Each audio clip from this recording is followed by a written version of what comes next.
네, 오늘은 그립에 대한 이야기를 할까 합니다. 그립의 자세한 내용은 피팅 공부 시간에 이미 다뤘던 적이 있죠. 그래서 그거 참고하시면 좋을 것 같고요. 카페에 질문이 하나 올라와 있더라고요. 어, 기존에 장착돼 있던, 그러니까 채 기존에 장착돼 있던 그립보다 10g 더 무거운 그립으로 바꿨는데 결과가 그렇게 되면 어떤 영향을 줍니까? 라는 건데 제가 답변을 이렇게 했죠. 어, 좋아질 수도 있고 나빠질 수도 있다. 왜? 개인의 차이기 때문에 그 10g 더 무거워진 그립이 골퍼한테 맞으면 결과는 좋을 것이고 안 맞으면 나쁠 것이다. 근데 그 질문하신 골퍼께서는 결과가 안 좋았어요. 거리가 많이 줄었다 그러더라고요. 네. 그래서 그 골퍼는 결국은 원래 그립으로 원래 무게 10g 더 가벼운 그 그립으로 가시는 게 답이실 거예요. 자, 근데 그냥 그립 무게인데 왜 거리가 줄고 늘고 하느냐? 네, 그럼 왜 그러냐면 이 그립은 가장 큰 그러니까 그립의 어떻게 그러니까 그립을 보면 일단 이 그립의 가장 그 첫 번째 역할은 클럽의 밸런스를 잡아주는 거예요.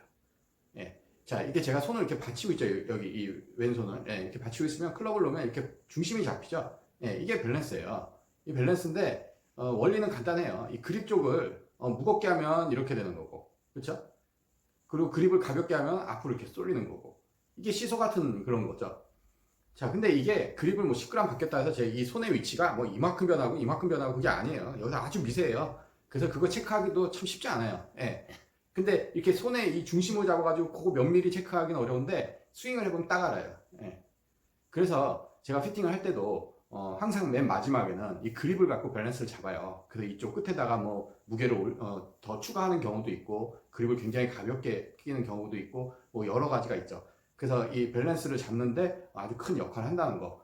근데 그럼 이 밸런스는 뭐 답이 있느냐? 답이 없어요. 예. 이 답이 없어요. 근데 기본적인 거는 있어요. 근데 저도 지금까지 이렇게 피팅을 하면서 계속 느끼는 거지만 이거를 아무리 통계를 내려고 해도 골퍼마다 다 달라요. 그렇기 때문에 그리고 이제 이 전체 셋업 하다 보면 헤드하고 샤프트하고 느낌에 따라 또 이 그립을 꼈을 그 끼는 무게가 또 다르게 해야 돼요. 그래 또 밸런스가 맞아요. 이게 어떻게 말로 설명이 안 되는데 자 일단은 기본적으로 그립의 무게는 클럽의 밸런스에 영향을 준다. 그리고 그건 굉장히 중요한 거예요. 왜? 필링, 공을 칠 때 어떤 느낌하고도 굉장히 큰 관계가 있어요. 자, 근데 여기서 잘 고민을 해봐야 돼요. 뭐냐면 일단은 그립은 밸런스에 영향을 주는 걸 이해하시고 자 보면 채가 이렇게 흔들리죠. 이 진짜 추 운동. 예. 우리가 이걸 큰 틀에서 이제 관성 모멘트, 클럽 전체의 관성 모멘트예요. 그립 끝을 기준으로 이렇게 일정한 리듬과 속도로 움직이죠. 예. 이게 클럽의 관성 모멘트인데 자 이거를 기준으로 보면 그립 쪽이 무겁건 가볍건 무슨 상관이 있어요. 이거 흔들리는 이 밑에 쪽에 무게만 영향을 주지 이 끝에는 아무 영향이 없죠. 50g대를 끼던 100g대를 끼던 무슨 영향이 있어요. 예. 근데 왜 아까 제가 말씀드렸듯이 이 무게가 달라지면 밸런스에 영향을 줘서 거리도 짧아지고 뭐 늘어나기도 하고 왜 그러느냐? 우리가 채는 결국은 이렇게 휘두르는데 그렇죠? 그리고 이게 더 많이 작용하는 건 뭐예요? 퍼트잖아요. 퍼팅할 때. 근데 퍼팅할 때도 이 끝 무게가 뭐 필요해요? 근데 실제 그립을 원래 채에 껴나온 게 60g이다. 근데 100g대로 껴가지고 해보세요. 이 느낌이 나나. 예. 이 관성 모멘트는 변하지 않죠. 근데 느낌은 다르죠. 예. 그게 뭐냐면 우리가 팔이 없다고 가정을 하면 이 양팔이 없다고 가정하면 이 그립 끝의 무게는 아무 관계가 없어요. 근데 이 팔이 있기 때문에 이 밸런스의 영향이 크다는 거예요. 그러니까 우리가 보통 이제 몸통 스윙에서 전 예전에 그런 것도 봤어요. 연습장에 보니까는 그 주니어 선수들 연습하는데 이 팔을 묶어놓고 하더라고요. 이렇게 몸통을 한다고. 자, 진짜 이 팔이 없고 그냥 이렇게 채 들고 몸통을만 돌리면 이 밸런스 아무 저기가 없어요. 근데 뭐예요?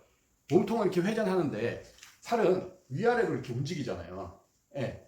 그래서 이 몸통만 놓고 보면 이 얘기가 맞는데 팔이 올라갔다가 내려갔다 하기 때문에 이 밸런스 얘기도 있는 거예요. 그래서 클럽은 관성 모멘트도 맞아야 되고 이 클럽의 밸런스도 맞춰야 돼요. 그래서 그냥 채를 뚝 갖다 끼면 운이 좋으면 잘 맞는 거고 아니면 많은 거고. 예, 그래서 피팅하는 게 그만큼 이제 중요하고 또 피팅하는 사람 입장에서는 그만큼 또 어렵고 까다로운 게 이 피팅이에요. 그래서 이 밸런스는 사람마다 다 틀리고 그립 쪽을 가볍게 끼는 게 좋으냐 무겁게 끼는 게 좋으냐는 정답이 없어요. 그리고 내가 만약에 기존에 50g짜리, 보통 남자 그립은 50g이거든요. 네, 50g짜리를 껴가지고 잘 쳤어요. 근데 채를 바꿨어요. 헤드도 달라지고 샤프트도 달라지고, 근데 강도는 똑같아요. 그래서 또 50g짜리 꼈어요. 잘 맞을 수도 있고 안 맞을 수도 있고. 왜? 이 무게가 40g짜리 꼈을 때 밸런스가 맞을 수도 있고 50g, 55g짜리 꼈을 때 밸런스가 맞을 수도 있어요. 그래서 이게 정답이 없고, 그래서 메이커들이 채를 만들 때마다 그립의 무게를 뭐 50g 꼈다가 48g 꼈다가 뭐 45g 꼈다가 뭐 52g 꼈다가 계속 바꾸는 거예요. 왜? 그 사람들도 클럽을 만들 때 이 밸런스를 굉장히 중요하게 생각을 한다는 거죠. 그래서 그 질문하신 분의 사례처럼 이 그립의 무게는 그 조금의 차이도 영향을 줍니다. 그래서 실제로 이 그립 잘못 바꿨다가 이 무게를 잘못 맞춘 거죠. 바꿨다가 채를 바꾸는 경우가 흔히 있어요. 골퍼들이 그 원인이 거기에 있다는 걸 모르는 것 뿐이지 그런 경우가 많습니다. 제가 사례를 말씀드리면 그냥 그립 바꿔요. 예, 이쁜 걸로. 보통 또 그러잖아요. 유행하거나 뭐 이쁜 걸로 바꿔요. 근데 원래 껴있던 그립은 만약에 40g짜리였어요. 근데 새로 바꾼 그립이 50g이에요. 그러면 이 밸런스가 안 맞겠죠. 기존에 스윙하던 느낌하고 달라지겠죠. 그러면 비거리하고 구질이 달라져 버려요.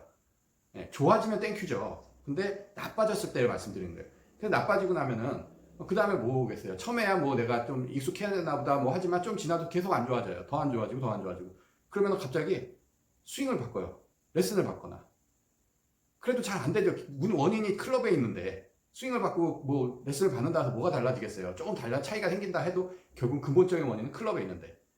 그래서 하다가 우연히 주위 분들 채를 빌려 쳐봤는데 굉장히 잘 맞는 거예요. 옛날처럼 공이 쭉쭉 나가요. 그럼 바로 클럽을 바꾸죠. 네. 그런 경우가 굉장히 많습니다. 그래서 보통 골퍼들은 우리가 뭐 인터넷 떠도는 인터넷에서 찾아보 검색해서 알 수 있는 거는 그냥 뭐 그립의 재질이나 뭐 무게나 아니 무게가 아니라 그립 재질이나 뭐 두께나 뭐 이런 얘기가 많겠죠. 네. 근데 사실 아까 제가 말씀드렸듯이 제일 중요한 거는 그립의 무게. 그래서 그립을 교환할 때는 그냥 이렇게 모양만 보고 생각만 갖고 하면은 안 좋아질 수도 있다는 거. 뭐 좋아질 수도 있는 거고요, 물론. 자, 그런 게 이 그립입니다. 그래서 이 그립이 가장 피팅의 또 기본이기도 해요. 근데 가장 해결하기가 어렵고 미스테리한 그런 게 바로 이놈의 그립입니다. 자, 참고하셔서 골프하는데 도움이 되셨으면 합니다.